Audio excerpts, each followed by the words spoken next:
bom dia, boa tarde, boa noite. Sejam bem-vindos ao 33º episódio do Despertar do Dragão, o podcast multiplataforma de análise do livro Fogo e Sangue. Eu sou a Flávia Leão. E eu sou o Gesiel Bueno e esse é o melhor podcast desse Brasil!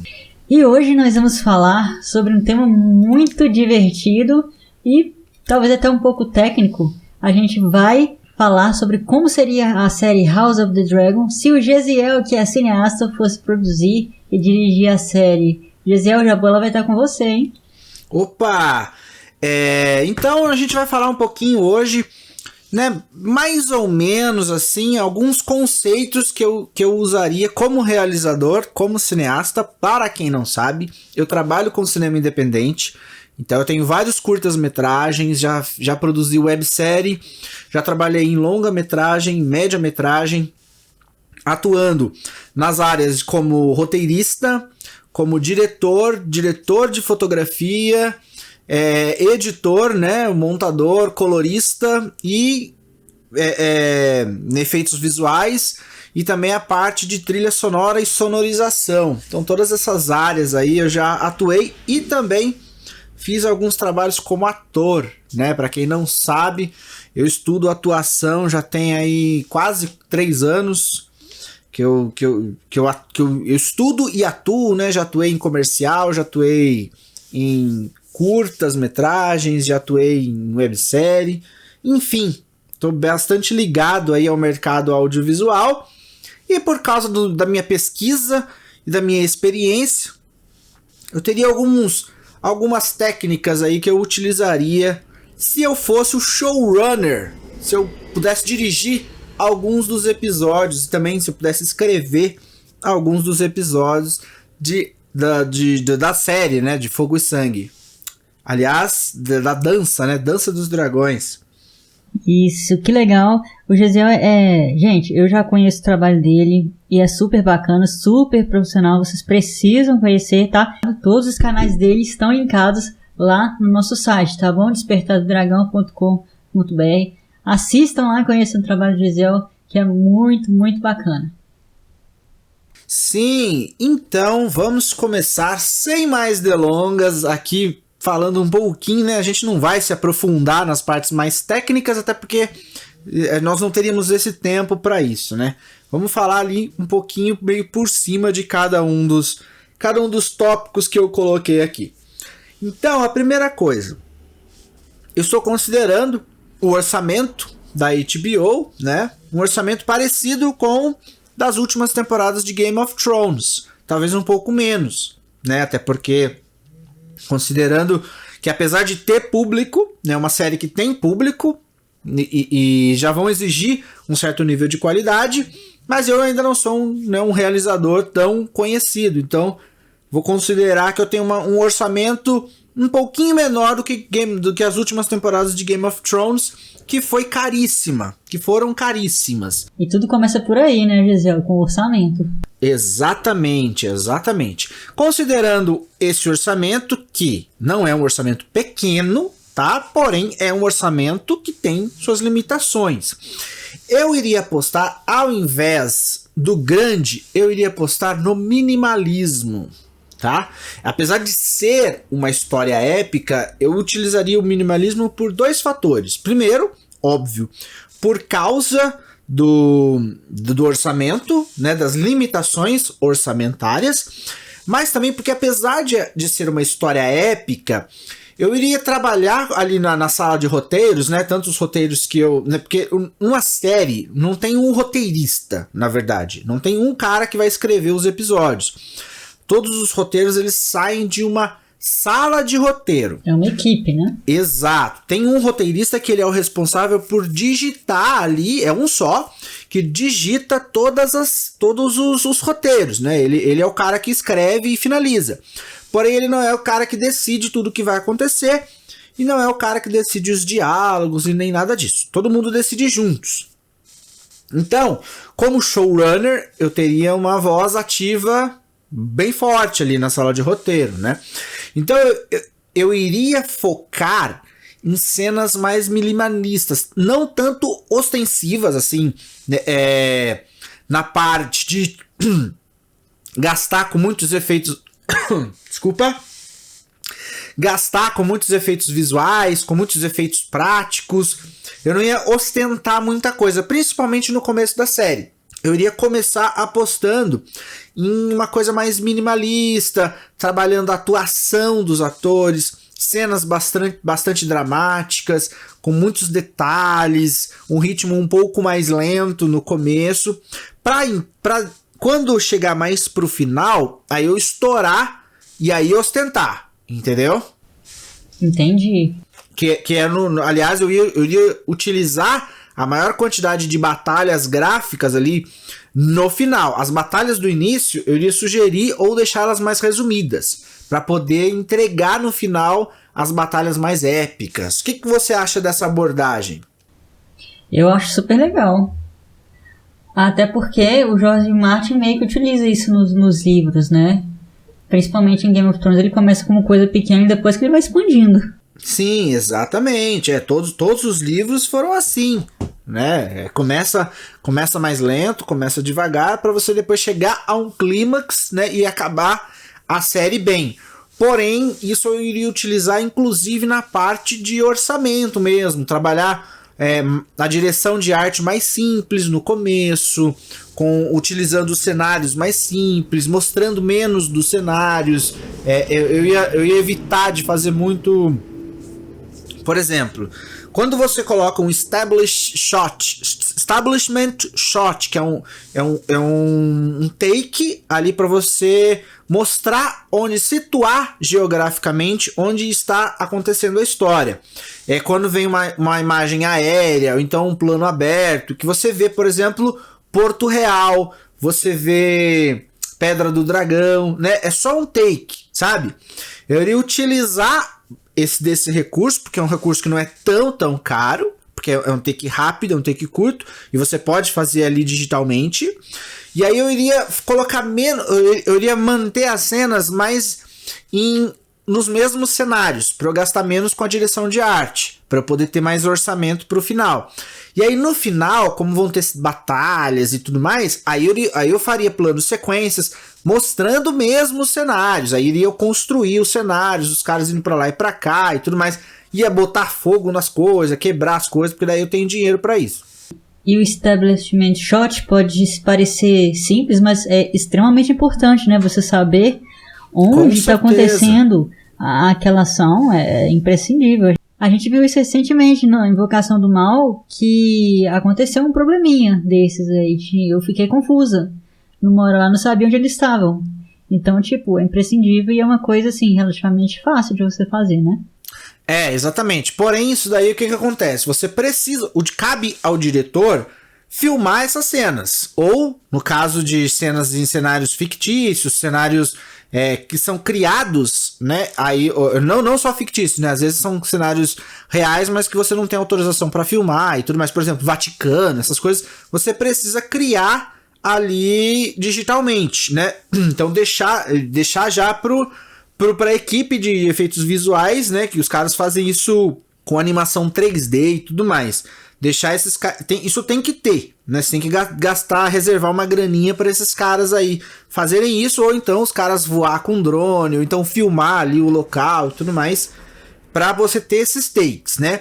Porém, isso aí cabe ao editor. É função do editor inserir isso nos momentos corretos. Geralmente, esses establishment shots, eles já estão nos roteiros. No roteiro, apesar de o roteirista não ter a prerrogativa de descrever muito isso, ele dá várias dicas ali de uma forma estratégica do que o roteirista ele imagina como sendo esse cenário.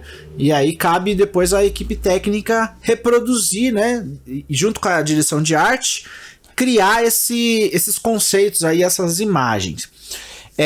Curioso você ter mencionado isso, porque é uma coisa que acontece, é um problema que acontece em muitos filmes.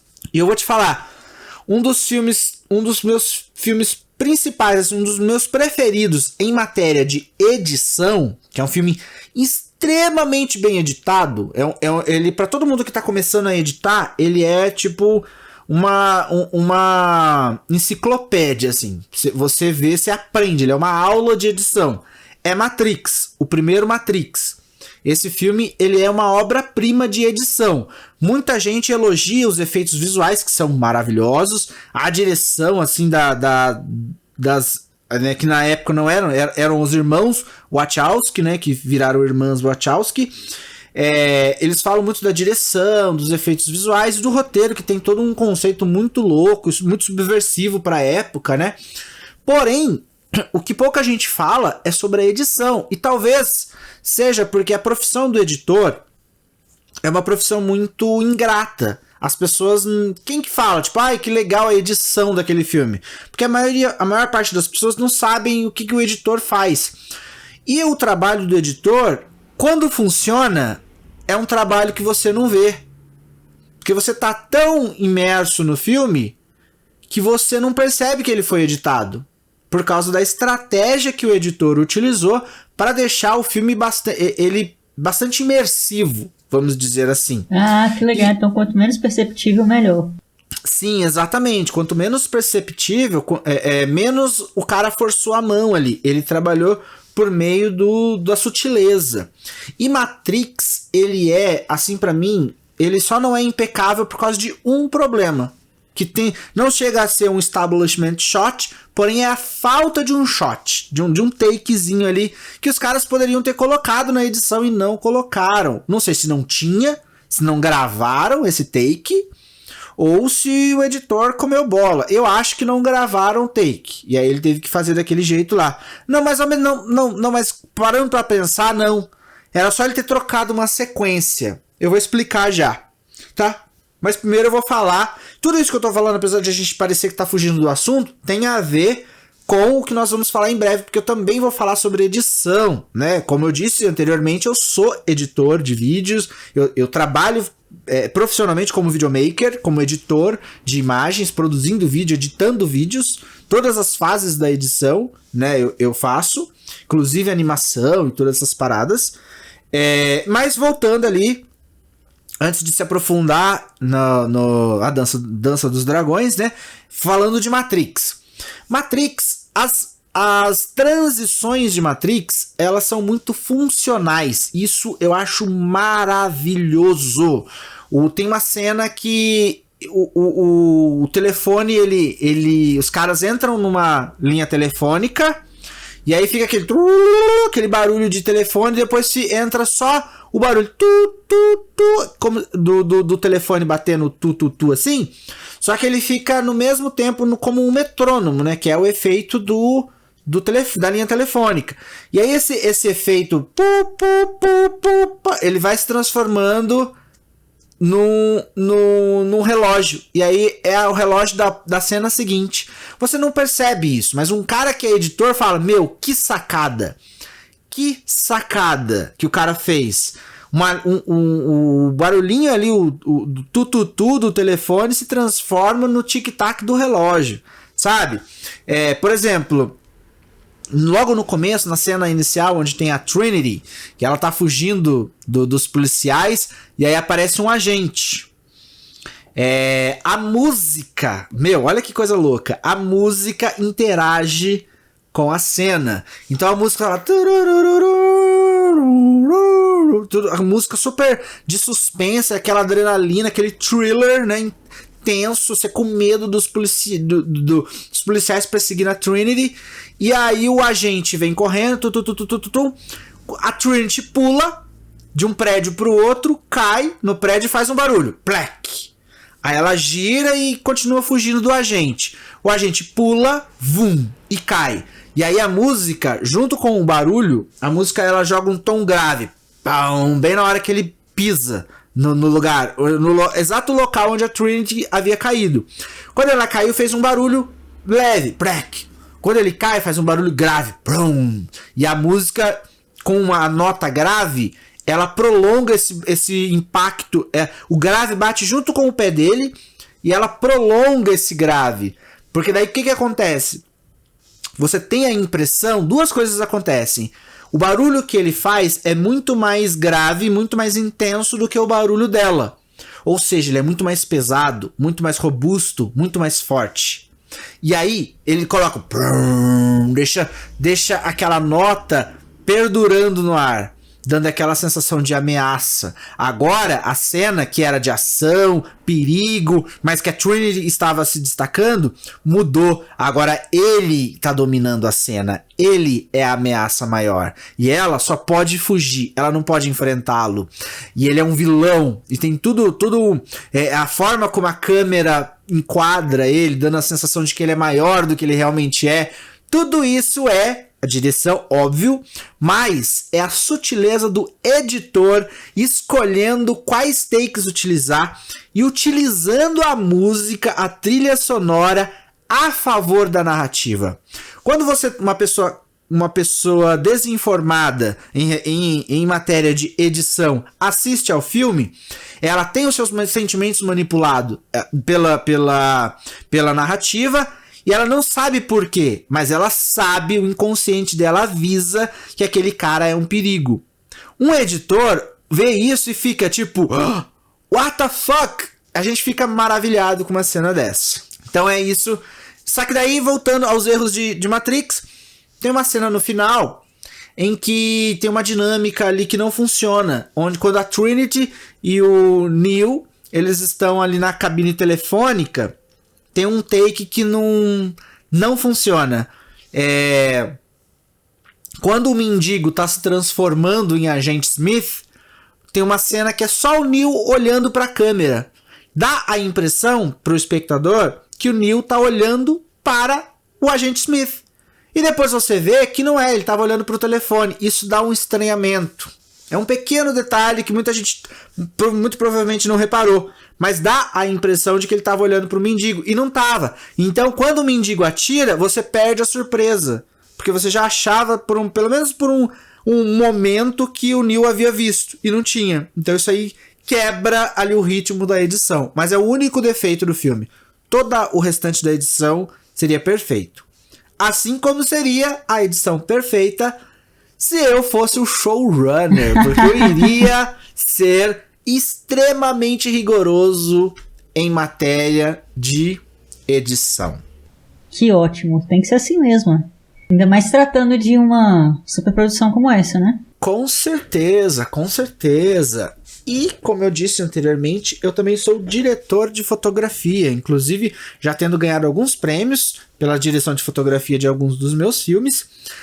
E o que eu iria fazer aí em Dança dos Dragões? Geralmente, principalmente nas primeiras temporadas, um elemento aí muito presente nas séries de Game of Thrones é uma direção de fotografia que é linda, é muito linda, muito bem feita, porém ela é muito realista, com cores extremamente sóbrias, não tem cores vivas, não tem muito contraste, é uma coisa mais pastel, mais escura e tudo mais. Eu acho muito lindo, é muito realista e tem bastante relação ali com a obra do George R.R. Martin. Porém, nós já temos uma série assim. Então eu iria pesar um pouquinho na mão na parte da direção de fotografia.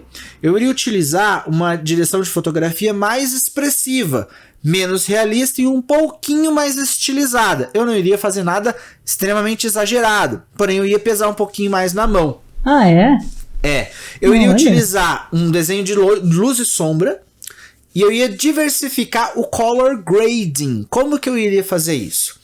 O color grading, ele é um tratamento de cor que a gente faz na hora da finalização do filme. É um estágio diferente da sonorização, que a sonorização trabalha todos os áudios ali da nossa produção audiovisual. Essa nós trabalhamos as cores. Então, depois que você edita um filme, que você monta um filme, tem uma função, né, de um editor ali, que é o colorista. Ele vai trabalhar nas cores do seu filme. Geralmente, isso é uma informação bastante importante, tá? Quando você filma qualquer obra, um comercial, uma série, um filme, qualquer coisa, uma novela.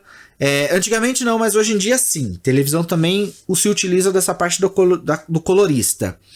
As câmeras, elas filmam no formato flat.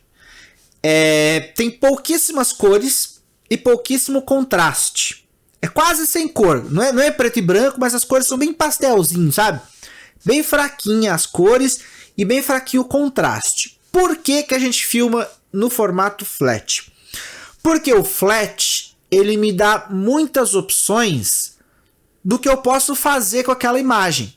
Por exemplo, se eu filmo com bastante cores, um filme muito colorido, mas eu quero deixar uma sensação mais triste, mais melancólica, com menos cores, eu já tenho muita cor.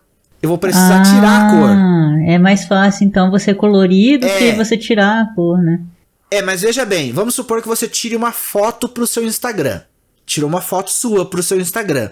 Se você tira essa foto muito colorida, mas você quer fazer uma coisa mais triste, se você ficar tirando cor na hora de editar essa foto, você pode perder informação. E aí a sua foto vai ficar esquisita. Sabe quando você força muito na edição e a foto fica uma cor esquisita, que não tem nada a ver com a imagem real, começa a perder nitidez, começa a pixelar, sabe? Quando a foto fica muito forçada na edição, é porque isso é uma edição destrutiva. A foto, ela não tem mais informação e você está forçando além da informação dela. Ou seja, o seu aparelho, celular, computador, seja lá onde você estiver editando, ele vai ter que criar pixels onde não há pixels. Então é o que nós chamamos de edição destrutiva. Ou seja, você vai forçar ali uma informação que não existe. Então o que acontece? A gente faz sempre com menos cores, menos contrastes, menos sombras, menos luzes. Eu deixo no médio. Porque quando ele é médio, se eu precisar deixar escuro, eu consigo deixar escuro. Se eu precisar deixar claro, eu consigo deixar claro. Se eu precisar deixar com cores vivas, eu deixo com cores vivas. Se eu precisar deixar com cores quentes, cores quentes. Cores frias, cores frias. E aí vai uma miríade de possibilidades. Tá? Entendi. O que você ia fazer? Você ia então filmar nesse médio, é isso? Não. Todo mundo filma no médio. Todo mundo. Qualquer pessoa. Vai filmar qualquer coisa. Filma no médio. Você faria... Tá? No Game of Thrones, eles não forçam, principalmente nas primeiras temporadas, eles não forçam o color grading. Eles deixam tudo meio fraquinho. Nas últimas, eles forçaram um pouquinho mais. Porém, isso fica muito mais nítido quando as cenas acontecem em Westeros, porque é mais frio. E aí eles fazem a opção de colorir ali as cenas com uma colorização mais fria, mais azul, mais branca, sabe? E aí quando é, por exemplo, Dorne ou situações envolvendo os norneses, eles deixam com cores mais quentes, deixam mais amarelo, mais laranja. Exatamente. Porém, eles não forçam muito a barra, só nesses dois casos extremos aí que eu falei. Eu iria forçar um pouquinho mais. Para eu dar sensações diferentes de quando os personagens estiverem em Pedra do Dragão. Não só a direção de arte e a direção de fotografia, mas também a colorização. Eu faria um aspecto de cores para Pedra do Dragão. Faria um aspecto de cores para Westeros. Faria um aspecto de cores para... Porto Real, tem Harrenhal. Harrenhal, exatamente. E assim todos os locais. Por quê? Porque isso fica muito mais fácil para o meu espectador se identificar onde aqueles personagens estão naquele momento. Putz, já sei onde eles estão. Eles estão em Pedra do Dragão porque eu conheço essas cores. Eles estão em Westeros, porque eu conheço essas cores. Isso vai inconscientemente, né? A pessoa sem saber, ela reconhece. Exato. E o livro nos dá muitas informações para trabalhar com isso. Porque você percebe que Pedra do Dragão tem características de Pedra do Dragão. Você percebe que lá os dragões crescem mais, tem pessoas que gostam mais de Pedra do Dragão. E Westeros é a metrópole suja. Então você precisa colocar Quando aquela você falou coisa... Éssero, você tá falando Porto Real? Desculpa, Porto Real. Porto Real é mais suja. É uma metrópole mais suja. Tipo São Paulo, é uma metrópole bonita, que tem suas coisas muito legais, porém tem o seu lado feio, tem muita pobreza, muita violência, muita poluição visual. Você entende? Tem então sua Baixada das Pulgas. A Baixada das Pulgas, exatamente. Nossa, eu tenho umas ideias muito loucas pra trabalhar a direção de arte e as cenas na Baixada das Pulgas, porque eu sentia sensações enquanto eu lia, e o livro me dava... o livro ele é visual em alguns aspectos, então ele me dá material para eu trabalhar, ele me dá ideias para eu trabalhar essas sensações que eu poderia transcrevê-las por meio das cores. Então eu ia pesar mais a mão para deixar a história mais imersiva. Legal, compreendes? Compreendo. Sim, exato. Então eu ia optar isso em relação à direção de fotografia e as cores. Muito legal, gostei. Espero não estar sendo tão técnico para que os nossos ouvintes entendam, né? Porque para mim é uma coisa assim que eu respiro isso, eu vivo isso. E às vezes eu preciso dar... Tanto que se você estiver com alguma dúvida, me pergunte, porque você está aqui hoje para representar os nossos ouvintes. Exato, deixem os comentários, gente, vocês já sabem. No nosso site, nas nossas redes sociais, perguntem para o Josiel. Sim, podem me perguntar. Aliás, eu ia falar para vocês começarem a seguir a gente nas nossas redes sociais e começar a falar com a gente, né? Eu sinto muita falta disso, porque às vezes é raro, acontece, mas é raro. E eu acho legal ter uma interação maior assim, com os nossos ouvintes. Mas, continuando. Ao invés, assim, de utilizar uma linguagem cinematográfica sóbria o tempo todo, como é o caso das primeiras temporadas de Game of Thrones, eu tô usando Game of Thrones como referência, porque é a única referência que a gente tem no universo do George R. Martin, né, como audiovisual. Então eu vou sempre fazer comparações com eles, tá? Certo, é o prequel de Game of Thrones, então nada mais justo. Exatamente. Então eles têm uma cinematografia, uma direção ali muito sóbria, que eu acho legal, muito bem realizada, porém nós já temos isso. Foram quantas temporadas? 7 temporadas? 8. 8 temporadas disso. Ou seja, se me deram essa série para eu fazer, eu vou fazer uma coisa diferente, tá? Então eu iria apostar em enquadramentos menos realistas e mais estilizados, utilizando bastante de perspectiva e ângulos geométricos. E por que eu vou fazer isso? Porque eu sou fotógrafo e eu amo... Que chique! Eu amo foto arte. Sabe aquelas fotos daqueles fotógrafos conceituados que fazem exposição e tudo mais? Uma imagem fala mais do que 1000 palavras. Então eu iria trabalhar... Eu gosto muito de filmes que têm a direção de fotografia em que cada take, cada enquadramento é uma foto, uma obra de arte. Daria pra você moldurar e colocar num quadro. Você pega, por exemplo, vou colocar filmes recentes e aí eu vou pro terror porque eu amo terror, tá? Mas eu vou colocar um drama também. Você, obviamente, eu sei que você já assistiu aquele filme Maria e João. É isso, né? Sim, Maria e João. Exato. Esse filme é um filme que tem essa característica. Ele utiliza... É muito lindo. Ele utiliza a direção de fotografia extremamente artística. Ela não é uma direção de fotografia realista. Ela não é totalmente surreal, mas ela é estilizada. Então tem um plano que é só a tela, e no centro da tela tem ali um triângulo colorido. Um triângulo numa cor específica. Isso ganha os olhos, tá? É mais do que se eu tô passando e vejo um castelo. Entendeu? Então eu iria utilizar de uma direção de fotografia assim, apostando nesse tipo de enquadramentos. Entendeu? Utilizando bastante perspectiva. Eu não sei se você já assistiu o filme Midsommar, ele utiliza muito disso. Esse não precisa assistir, inclusive. Eu vou falar sobre movimentos de câmera e vou citar esse filme novamente daqui a pouco. Você já assistiu o filme A Garota Dinamarquesa? Ah, com o Ed Redmayne, né? Não assisti. Então, esse filme é lindíssimo, recomendo demais você assistir. E ele tem muita influência de alguns aspectos da evolução da pintura na Europa. Então ele tem barroco, ele tem, como é que chama? Quando a gente saiu da Idade Média, renascentismo, ele tem expressionismo, porém ele tem tudo isso, ele tem impressionismo também, ele tem tudo isso por meio dos enquadramentos. Então, se você der um pause no filme, parece um quadro. Parece que você tá no Museu do Louvre. Ou o do Louvre é a arte egípcia, né? Não, qual que é da arte egípcia? Mas enfim, um museu. Você tá ali na pinacoteca. Vamos abrasileirar. Você tá ali na pinacoteca, tá?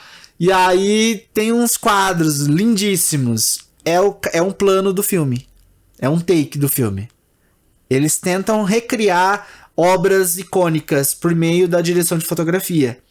E por ser fotógrafo, eu iria utilizar essas técnicas. É um negócio muito difícil, é um processo muito delicado, porém, eu iria ali, mesmo que eu não fosse diretor de fotografia dos episódios, eu iria orientar, preparar os diretores de fotografia para eles reproduzirem essas ideias. Gente, muito legal. Recomendo que vocês assistam também esses filmes que o Gesiel está citando, para vocês poderem ver na prática o que ele está dizendo. Né? Assistam. Então vamos listando aí até o que a gente colocou.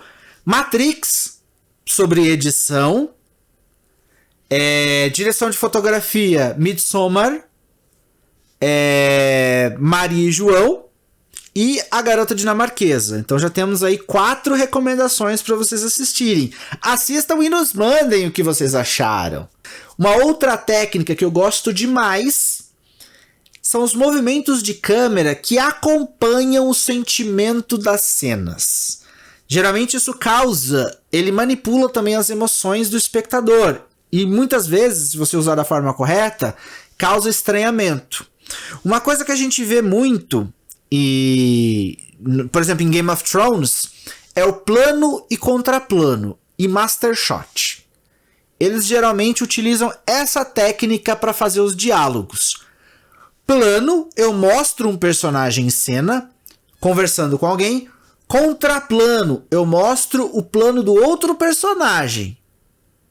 E aí depois eu vou lá e jogo um master shot. Master shot é um plano aberto que eu mostro mais de um personagem no mesmo enquadramento. Eles geralmente fazem isso. O que eu faria, eu também utilizaria, óbvio, né? Porque isso é um básico do cinema.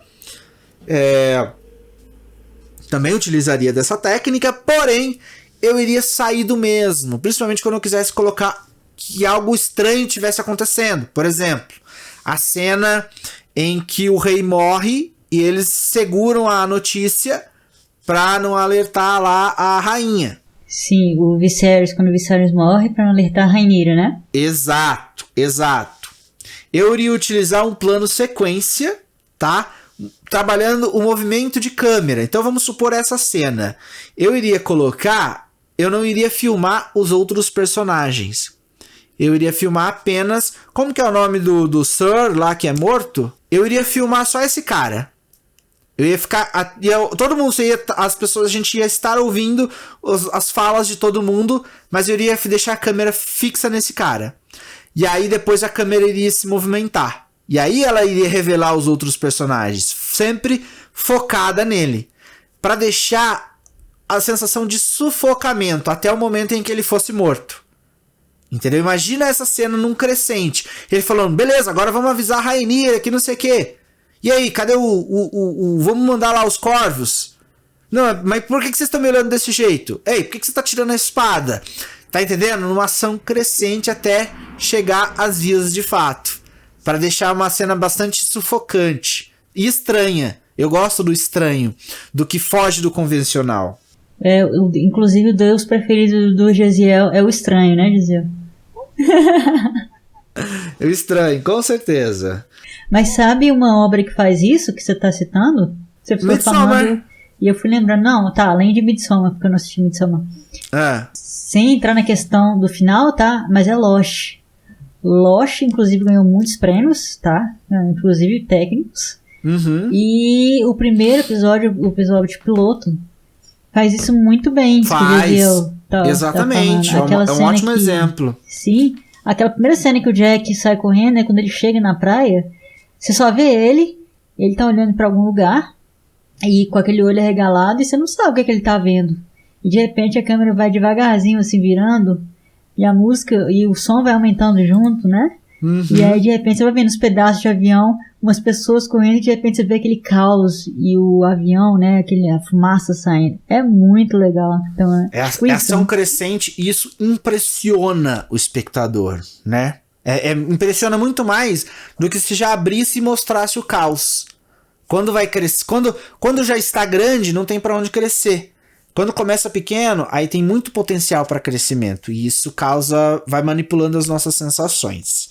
Então eu utilizaria muito dessa técnica e eu iria utilizar uma coisa que eu gosto, um recurso que eu gosto muito e é muito técnico, é muito difícil de produzir, porque você precisa sincronizar toda a sua equipe, tem a captação de áudio, tem o timing de cada ator, de cada acontecimento, né? Cada desenvolvimento de ação ali na cena, que são os planos sequência. Eu amo planos sequências quando bem realizados e tudo, claro, né? Utilizados ali com moderação. Também não ia ficar 300 planos sequência. Mais uma recomendação. Você já deve ter assistido Birdman, com o Michael Keaton e a Emma Stone. Esse filme ele é inteiramente produzido em plano sequência, assim como em 1917, né? Apesar de que ambos os filmes não foram gravados em apenas um plano sequência, né? Existem cortes ali invisíveis que em 1917 nem são tão invisíveis assim, mas em Birdman são bem invisíveis.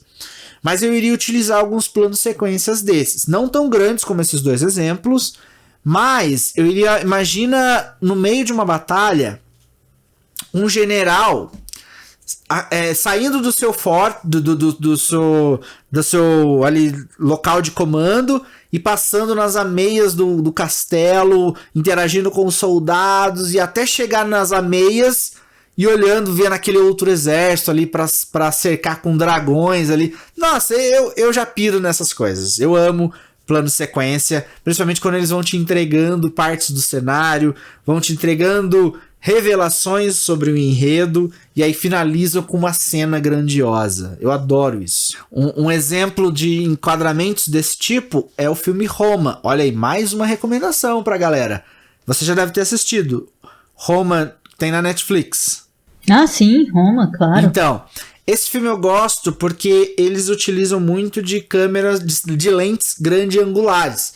A grande angular é uma lente que eu consigo abrir bastante o plano e eu coloco várias informações no mesmo enquadramento. Então, eu acho isso legal porque eu consigo colocar detalhes de forma extremamente estratégica para colocar vários pequenos arcos acontecendo ali em volta.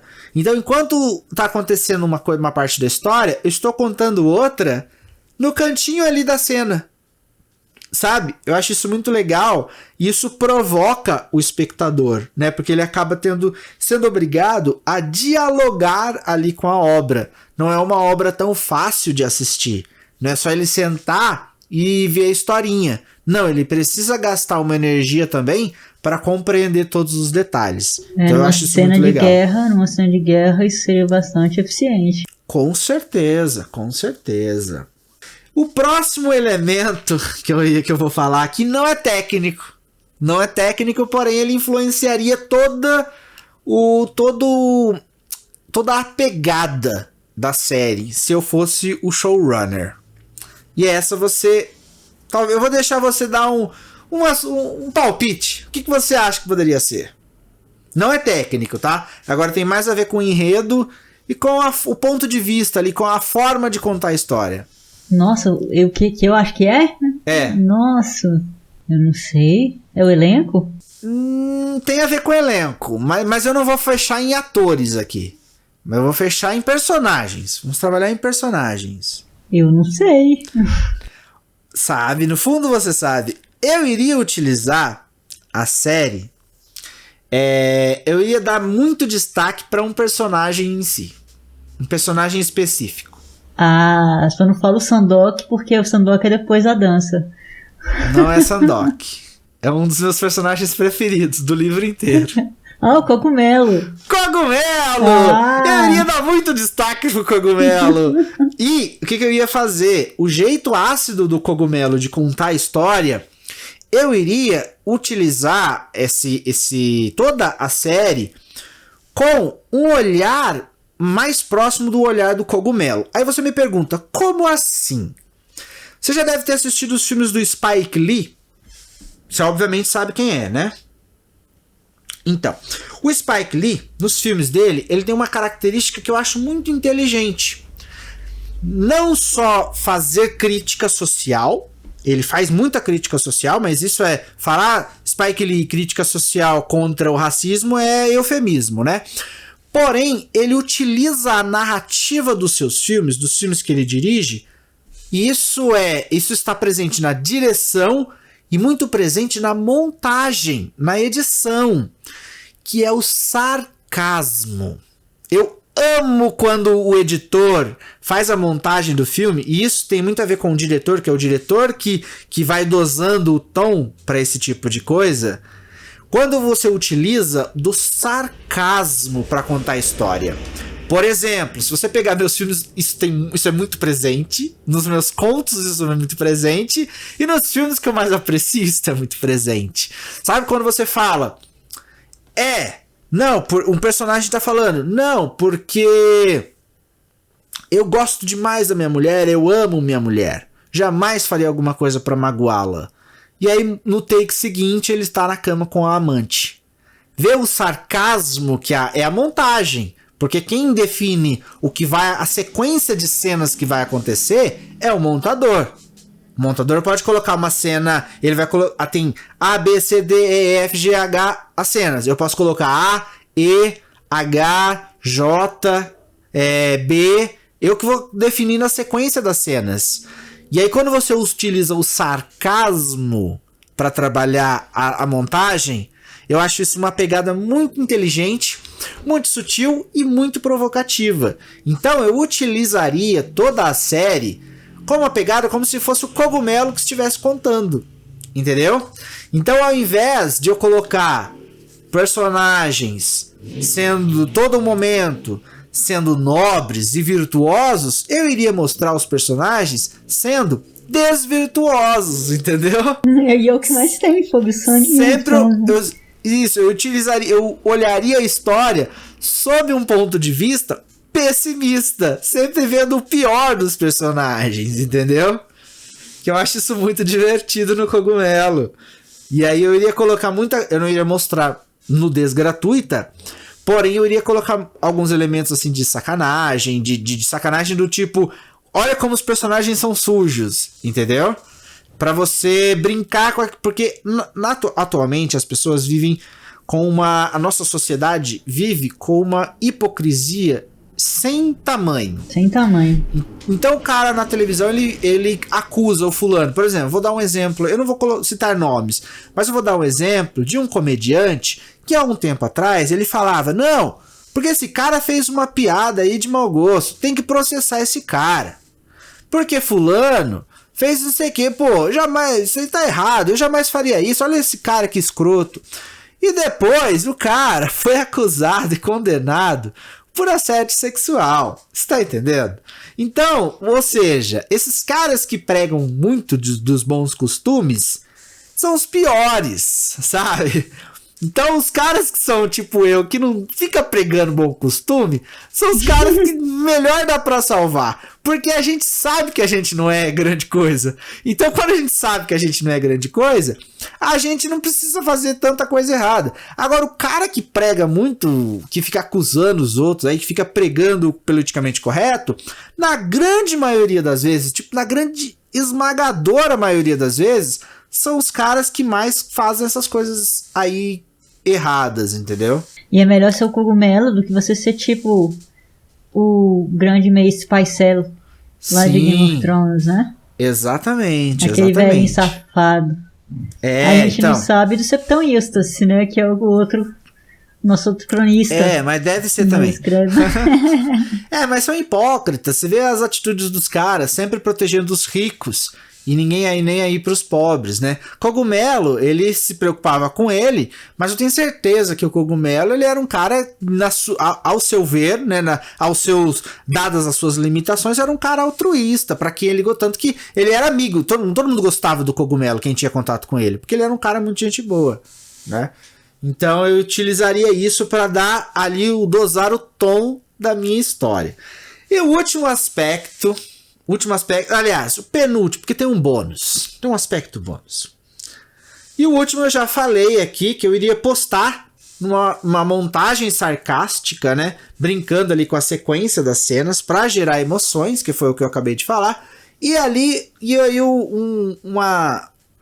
um bônus, um tópico bônus aqui.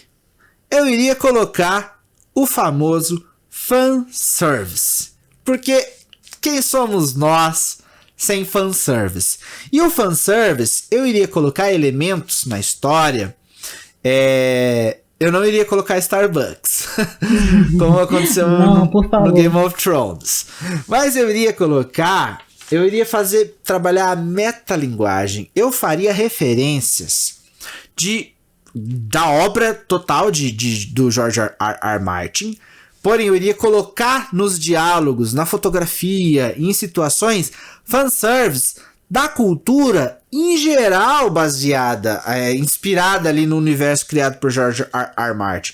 Tudo que tem na cultura pop, desde músicas, cultura nerd, envolvendo George R. Martin, mas não me limitando apenas a ele, porque eu adoro a metalinguagem. Então eu iria fazer referências de forma sutil, e que ficasse ali, que ficasse orgânico na história, que fizesse parte da história, mas eu iria colocar fanservices da cultura pop em geral. Então eu já imagino, por exemplo, uma cena de um personagem arrebentando uma porta com um machado e colocando a cara ali no buraco da porta, fazendo aí uma homenagem ao Stanley Kubrick, entendeu? E eu faria isso com várias outras obras, né, de forma sutil, mas eu iria deixar minha marquinha ali para todo mundo falar, isso aqui, essa iluminação aqui lembra o filme Suspiria. Você tá entendendo? Nossa, cortou a mão do cara e falou que era o pai dele. Mentira. Isso eu não ia colocar, não. Mas você entendeu. Eu iria inserir vários detalhezinhos ali. Maravilha, ia gerar vários videozinhos depois dos fãs dos youtubers falando 5 coisas. Cultura nerd. Coisas da cultura nerd que vocês deixaram passar em House of the Dragon. Exatamente, porque antes de profissional, antes de qualquer coisa, eu sou um nerd. Você tá entendendo? Eu leio histórias em quadrinhos até hoje. Eu assisto animes, eu sou otaku. Eu gosto de Naruto. Você não tá entendendo o nível da nerdice aqui. E esses foram os meus tópicos. Adorei, Gesiel. Você acha que ficaria uma boa série? Acho que ficaria ótimo. Eu já tô quase entregando na sua mão já a produção. Eu acho que deveriam entregar na minha mão. Você com um orçamento bom faria maravilhas. Se você pegar, por exemplo, as entrevistas dos realizadores lá de Game of Thrones, é constrangedor. Os caras brincam falando, tirando sarro, que eles não sabiam nada sobre produção de séries. Eles aprenderam durante a produção, né? Então, eu acabei de mostrar que eu tenho uma noçãozinha das coisas, né? Então... Você teria vantagem, assim como o Ryan Condal, que é o showrunner real da série, de conhecer a história bem, né? Com certeza. Não só conhecer a história do George R. Martin, mas também conhecer sobre a linguagem cinematográfica, né? O audiovisual. Se você vai, por exemplo, produzir uma história em quadrinhos, você precisa saber ter referências de história em quadrinhos, entendeu? Eu acho que é isso. Você vai produzir poesia, você tem que saber o mínimo dali da história da poesia, alguma coisa sobre as técnicas, né? Então eu acabei de mostrar aí que eu tenho alguma noçãozinha aí, que a série, se se eu fosse o showrunner, teria coisas divertidas. Então, fica aí a dica pra HBO. HBO, paga nós, contrata nós. Exatamente. Agora eu tenho uma última pergunta pra te fazer, pra gente fechar aqui. Pode fazer. Você gosta de eles usarem atores mais desconhecidos, como foi o caso de Game of Thrones também? Você acha legal a estratégia ou você gostaria de usar atores mais famosos pra entrar no elenco? Então, para esse caso, eu gosto de que eles utilizem atores desconhecidos. Acho legal você colocar atores conhecidos para fazer participações, mas para os personagens principais eu gosto da ideia de colocar atores desconhecidos. Por quê? Porque quando eu coloco um ator conhecido, eu não tô ligando pro personagem. Eu tô ligando para o ator. Pro ator. Por que Harry Potter fez tanto sucesso? Porque ninguém conhecia os atores. Ninguém conhecia aquelas crianças. E você ama elas. Entendeu? Você já conhecia vários dos professores, dos atores que faziam os professores. E legal, porque eles têm participações. Mas quem que fica a maior parte quem tem o maior tempo de tela? Mas as crianças que são os protagonistas, né? Uhum. São as crianças. Hoje em dia você não consegue imaginar outro rosto para aqueles personagens do que aquelas crianças. Então eu gosto da utilização de personagens desconhecidos para personagens de maior tempo de tela. Para personagens que terão participações, aí acho legal colocar atores conhecidos sim. Até porque o ator se diverte, o ator curte, e a gente também curte ver ele em cena e tudo mais, sabe? Então eu acho isso legal. É interessante o que você tá falando, porque assim, quando você coloca atores desconhecidos, como foi o caso aí de Harry Potter e de Game of Thrones, aqueles e os personagens são icônicos, né? Com certeza são. Nessas histórias, aquele ator fica pra sempre marcado com aquele personagem. Sim, exatamente. E Daniel Radcliffe vai ser pra sempre o Harry. O Rupert Grint vai ser pra sempre o Rony. Isso é um problema para alguns atores, porque quando você fica muito taxado com um personagem só, você não consegue fazer outros papéis. E são poucos que conseguem se desvencilhar, né? Exato. Uma coisa que eu fico feliz é que os nossos queridinhos de Harry Potter, né, já que estamos falando de Harry Potter, e também os nossos queridinhos de Game of Thrones, eles souberam ali trabalhar um marketing interessante e pegarem bons papéis pós-franquias, né? Porém, por exemplo, o Red Radcliffe, ele faz o mesmo papel sempre. É uma pena, porque eu gosto dele, eu acho ele um ator com potencial. Porém, ele faz o mesmo papel hoje em dia. Ele é um cara mais nerdão, é um cara mais sensível. Tudo bem que ele é um cara pequeno, né? Ele é baixinho e mais franzino. Então, ok. É tipo... Como é que chama? O Elijah Wood, lá, o Frodo. Ele faz os mesmos papéis que o Red Radcliffe. Daniel Radcliffe. Daniel Radcliffe, exato. É sempre o nerd, é sempre o fracassadinho, ali nunca é o galã, nunca é o macho alfa, né? Nunca é o gordinho engraçado, nunca é o mafioso, é sempre o nerdinho, né? Nerdinho que se você falar grosso ele sai correndo. Ok, né? Pô... acharam um nicho e sempre tem papéis, né? Principalmente o Daniel Radcliffe. O Elijah Wood, ele tem bons papéis. Aliás, eu assisti filmes muito bons recentes dele, mas ele tem muito menos papéis. E ambos tiveram personagens icônicos na cultura pop, né? Mas uma pessoa que eu acho que pega bons papéis é o Ronnie... como é que é o nome do ator? Rupert Grint. Rupert Grint, exato. Ele é um cara sensacional. Ele pega bons papéis. Eu gosto dos papéis dele. Eu acho que dos três ele sempre foi o melhor. Sim. Das três crianças, né? Principais. Como potencial dramático, sim. Por exemplo, Emma Watson. A gente ama a Emma Watson. Não tem como não amar a Emma Watson. Mas a Emma Watson não é uma grande atriz, cara.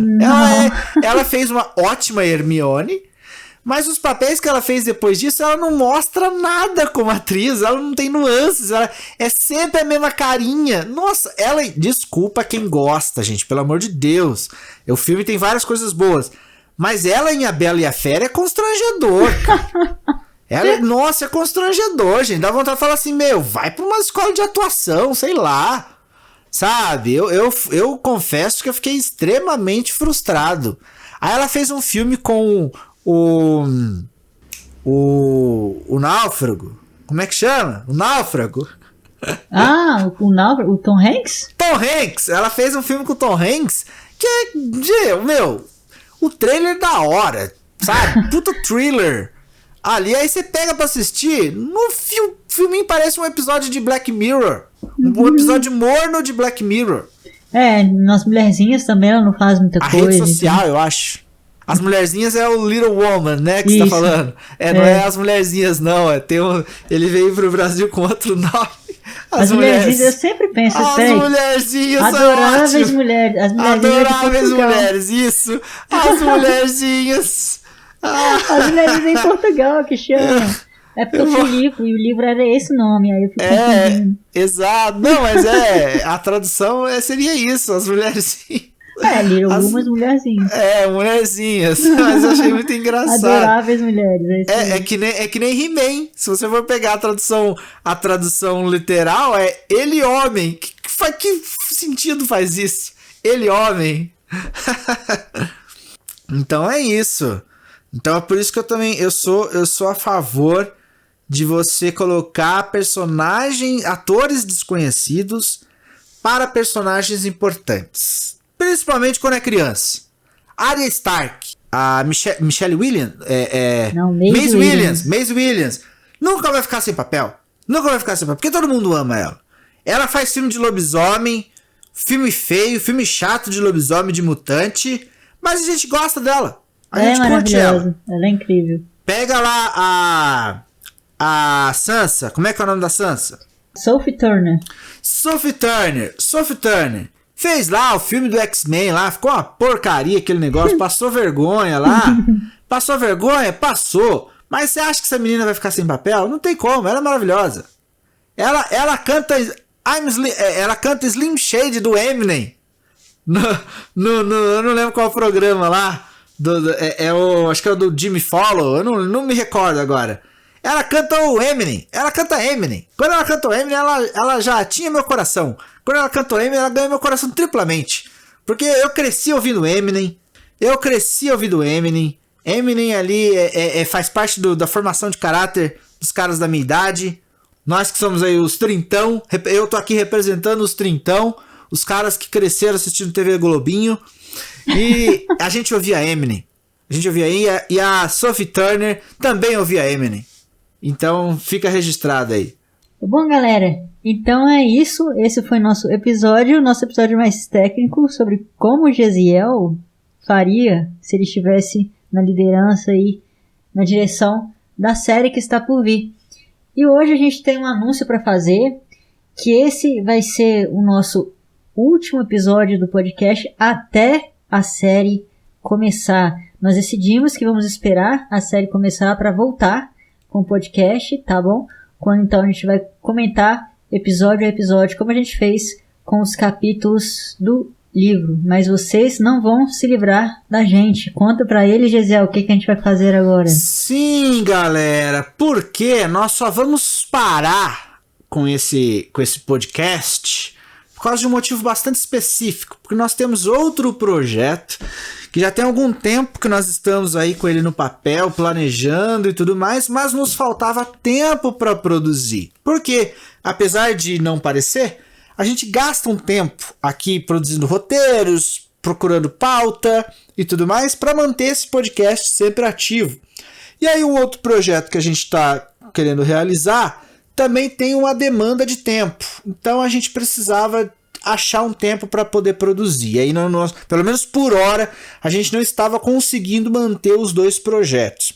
Então, a partir da próxima quinzena, nós vamos começar com os nossos vídeos de análise, que também serão lançados no formato de podcast, mas não serão limitados a podcasts. Ou seja, além de nos ouvir, vocês poderão continuar nos ouvindo normalmente, porém terão a possibilidade de nos assistir. Isso, vocês vão ver como nós somos lindos, né, Gesiel? Exatamente. Ao vivo e a cores. Aliás, a cores sim, mas ao vivo nem tanto, porque a gente vai editar. Mas é isso, galera. Continuem aí interagindo com a gente. Mandem mensagens.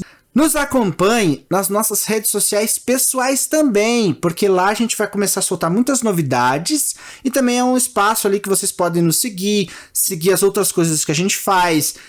A Flávia escreve várias outras coisas, tem outros projetos, tem os vídeos dela do YouTube também. Eu também tenho o meu canal no YouTube, que eu também vou voltar a produzir vídeos, voltar a produzir conteúdo.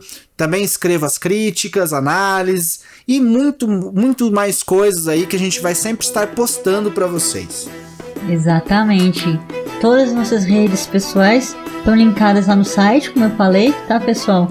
Então entrem lá no odespertadodragão.com.br e vocês vão nos encontrar.